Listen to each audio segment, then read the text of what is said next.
What is up, everyone? It is Rachel. Welcome back to my channel. And so today is a very exciting video because I am going to be joined by my friend Jordan, who just graduated from Penn State, and she's going to go teach English in South Korea this spring. So if you're interested in teaching English abroad, stay tuned because we are going to talk all about how she found her programs, researching programs, and applying for different programs and interview tips. And if you're new here, hello, my name is Rachel. I mainly post college advice content as well as post-grad content. And so if you are a student applying to colleges this year, you should definitely check out Study Hall College Consulting. It's a team of myself and other UC Berkeley students where we specialize in reviewing college application essays and consulting with students or parents one-on-one on any questions or advice that you might need. So without further ado,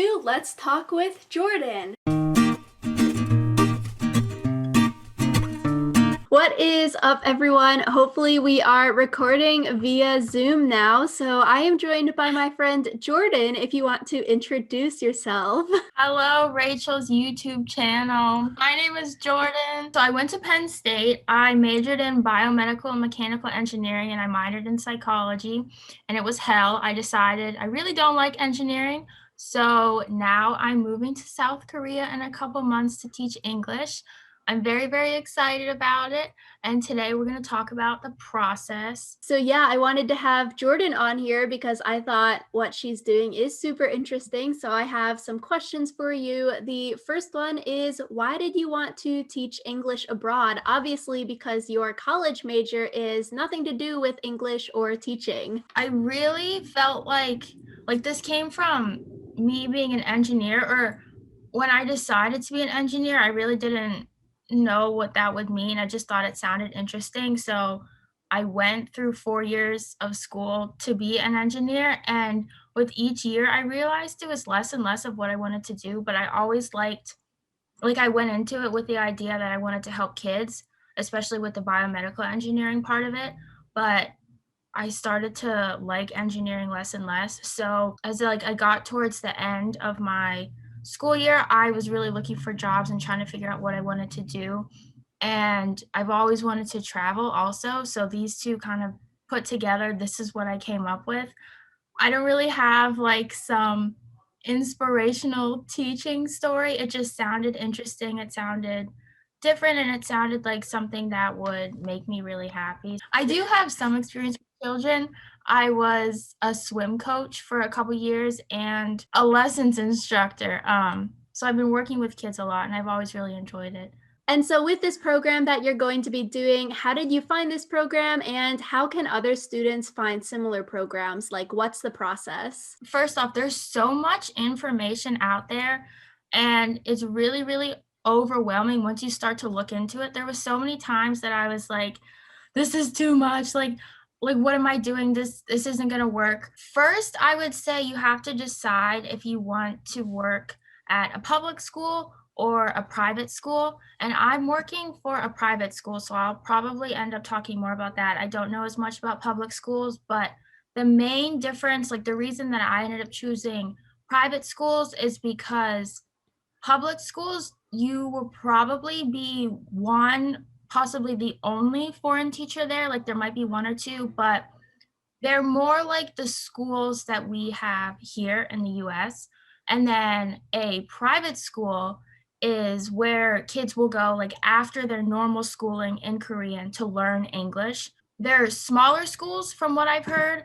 They're more intense, which is a little bit scary. Your work hours aren't as great, and your vacation days are pretty much non-existent, but they pay you pretty well, and there's a lot more foreign teachers. And I was like, you know what? I'm doing this so that I can save up some money, and I really don't want to be the only one speaking English or the only foreign teacher there.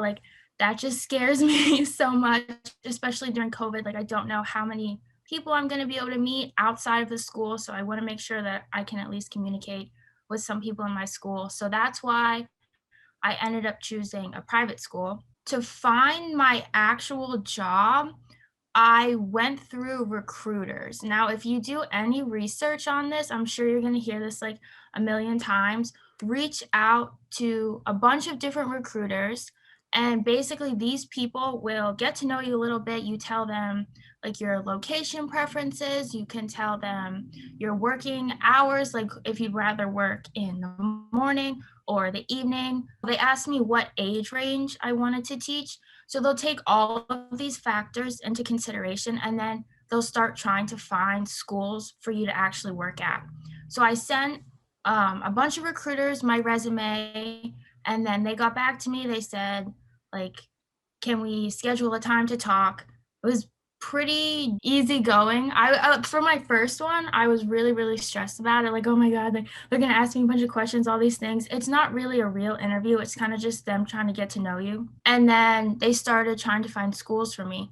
It kind of depends on your paperwork and how much you already have done. So I started this project in like November, I think, and my paperwork is still not fully processed. I went through my recruiter and he found a job for me. I interviewed with the school. I really, really liked the school. They made me feel comfortable. They answered all of my questions, and I asked literally a million questions. That's another thing. Never be afraid to ask like as many questions as you have, as many questions as you need to ask to feel comfortable.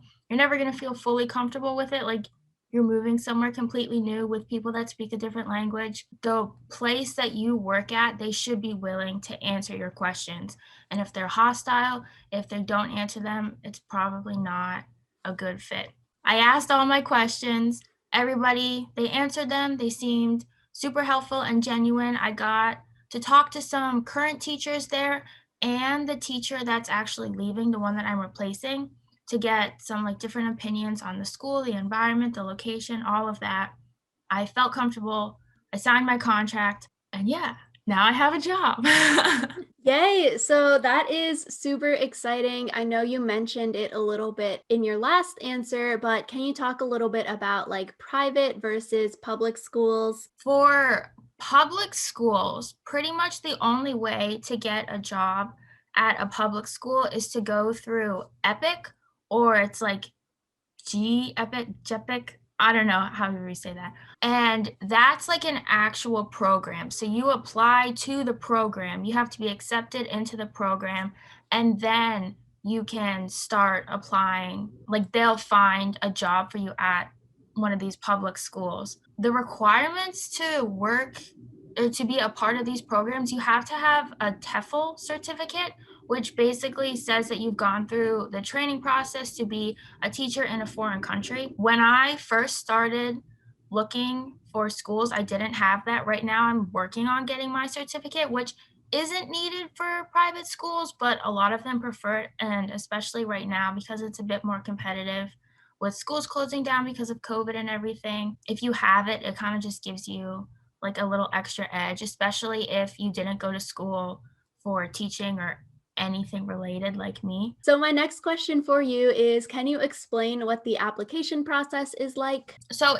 like I said, it's a lot different for public schools, but for my application process, I started by just researching a bunch of different recruiters. One thing I learned is, and it was actually very hard for me because I it felt like I was kind of leading them on. So I reached out, I would say, to 5 different recruiters maybe. You can do as much research as you want, but different people will have different experiences with different recruiters. It's kind of hard to tell what's a good agency, what's a bad agency. Are they going to put me with a good school or a bad school? You kind of have to figure that out for yourself.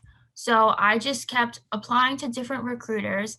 And then during that interview process where they would talk to me, try and get to know me, I was also trying to make sure that I felt comfortable with them. And I interviewed with some people, like from certain agencies that were a little bit pushy, that scared me a little bit. And then I interviewed with some that seemed really genuine and really helpful. And they sent me a bunch of information about their agency, like what they could help me with, how they would go about finding me a job, things like that. And so you kind of just have to play around with which person feels comfortable to you. There's not much of an application process. I think for to apply for some of the agencies to help me out, I just sent them like my resume.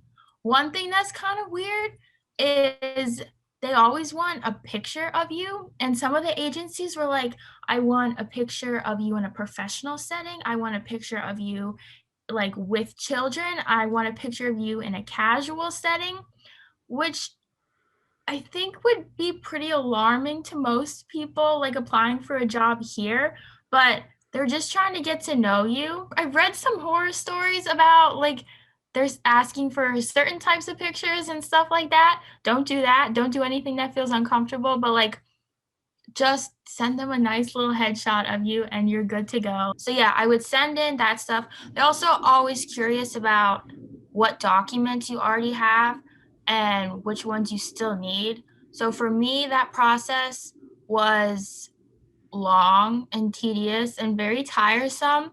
I was actually born in Canada and I didn't have a passport yet, so I was a little bit behind the times, and with COVID and everything, just applying for a passport took a really long time. So if you already have a passport, when you reach out to people, they're gonna love you so much more than they loved me because mine was just a mess. But you need a passport, you have to have a bachelor's degree. There's kind of no way around that. If you don't have a bachelor's degree, there's one program called the Talk program where you can, as long as you're in the process of completing your bachelor's, then you can apply. And then you have to have that apostilled. The apostille is basically just like a stamp on your document that says this is legit. Like they're not making it up. Depending on which agency you go through, the one that I went through was really helpful and they kind of walked me through all of these, all of the different processes and how to go about it because for South Korea, you can get your document apostilled by DC, but if you're moving to a different country, sometimes you have to have it apostilled by like the state of Maryland or whatever state you're from. It kind of depends, and each one takes a different amount of time, and certain countries want this and other ones want that. You also have to have a background check. This was my first time getting a background check, and I was like, oh my gosh, what if I have a criminal record that I don't know? So I got all of that and then I started interviewing with schools. So they liked that I had all of my documents finally. Then I interviewed with a couple schools. I decided on the one I liked. They'll send you a contract and you go through that. You take as much time as you need, go through that, have everybody you know read it. There's a lot of pages on like Reddit and then there's Dave's ESL Cafe, which they have a lot of helpful information and sometimes you can put like certain parts of your contract on there and they'll read it for you because there's a lot of sketchy private schools out there. You want to make sure that they're not taking advantage of you and you have as much laid out in the contract as possible. So now, after you sign the contract and everything, that's when you have to actually apply for your visa that's going to let you Mhm. go over there. You need an E2 visa, which is saying that you're going to be there for a year long contract and your school will sponsor that visa. So right now I sent all of those documents over to Korea and I'm waiting for them to arrive. And then I'll be able to go to the Korean consulate somewhere in DC for me and finally get my work visa. Oh my gosh, so that sounds all super complicated and there's definitely a lot of steps. I think it's super interesting that like the recruiter will do it all for you once you find a good recruiter that isn't sketchy. So that's super cool. So my next question for you would be with like the application and interview process, do you have any tips for students to get the job? It's interesting because the first interview that I had with the school, I wasn't super sure that I wanted it, so I was gonna treat it as a test interview because I had no idea what to expect. It ended up being the one that I signed with because I liked the people so much. It's a lot different than your typical job interview, at least the ones that I had. They asked me the basic questions, why do you want to move to South Korea? Why do you want to be a teacher? But it's a lot of you asking questions, and I feel like that's not super typical, like, for an engineering job, I would say come with a list of questions and don't be scared to ask like all of them. Like you need to be comfortable with this. So I wrote down literally like, an entire page of questions and I just kept asking them. And the interview ended up being a pretty long time, like 45 minutes, which only like 10, 15 minutes was actually them asking me questions. So this could totally be unique to my situation. I know some private schools like go really hard, like they want to ask you a bunch of questions. The most important question you can ask is to talk to one of the foreign teachers working there. And even better would be to talk to one that has left the school recently so you can get an honest opinion of what the work environment's like. I asked a lot of questions about COVID because I wanted to make sure that they were going to take it seriously. And also, I wasn't sure if, like, quarantining would be in my contract, but it is, and they've been very accommodating about it, so ask about COVID, ask what their COVID precautions are, like, do you wear a mask when you're inside the school? Have they gone online at all since COVID has started? Like, has the school had to close down, open back up, things like that. But in terms of teaching, I was very curious what my hours would be, how many classes a day, and like what a typical day will look like. Some schools have you working for insane hours. Make sure you know how long you're going to be working for. And like, do you have any time to prep for your lessons? Also, some schools will provide you with the curriculum, and some are just like, here's 20 students, teach them English, like not a lot of guidance. So I was curious if they would be providing me like with a book to teach from, things like that. What age range you might already know, like your recruiter might have sent you some of this information already, but I wanted to have it verified like by the actual person I was interviewing with. How many foreign teachers currently work at the school or will be working at the school during your time there? Will you have to eat lunch with the children?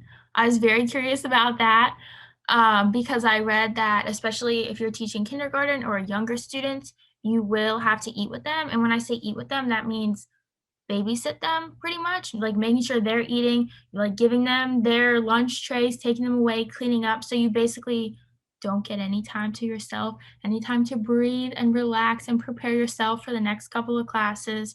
So make sure you know what you're getting into with regards to that. I kind of slid in there like what's vacation days like because I wanted to know, but also like I was a little bit hesitant to go into an interview and be like, how many vacation days am I going to have?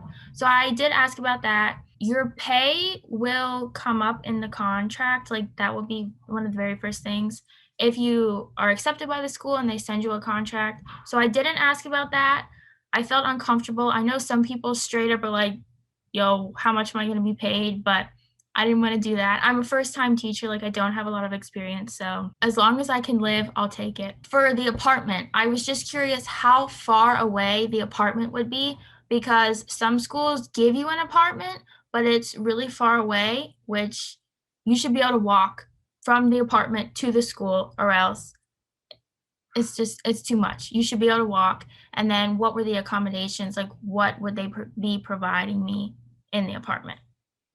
And then you're good. Oh, wow. Those are some really, really in-depth, awesome questions to be asking. I think you alluded to it a little bit, but could you explain a little bit more about what your program is like? So, like, how old are the kids? What are your hours like? Stuff like that. I originally thought I wanted to teach like kindergarten super, super young because I've never taught before and I thought it would be easier to teach them. Like it wouldn't be as much grammar, it would be like vocab and things like that. But the more I thought about it, the more I was like, maybe not, maybe that's not for me. So I'm teaching kind of a mix of students. They'll be like 6 to 7 when I first start, like in the morning, although my workday will be from 1 to 9, which is very different. But you have to remember that for private schools, these students are going to like their normal school in Korean and then they're coming to learn English. So it's like an after school more school learning type of situation. But so earlier in the day, I'll have younger students, and then as the day progresses, I'll have older students. I'm not entirely sure how old they will get. It's kind of up to the students that enroll, but I'm guessing they'll be like middle school age. I'm not teaching high schoolers, but I'm only teaching, it will be about 5 classes today, and it's for 50-minute periods.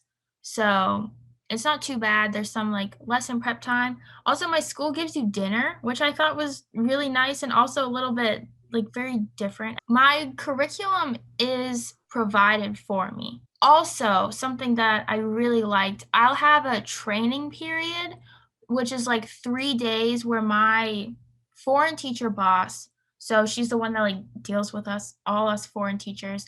I'll take a couple of her classes, like with her there watching me, which is a little bit terrifying.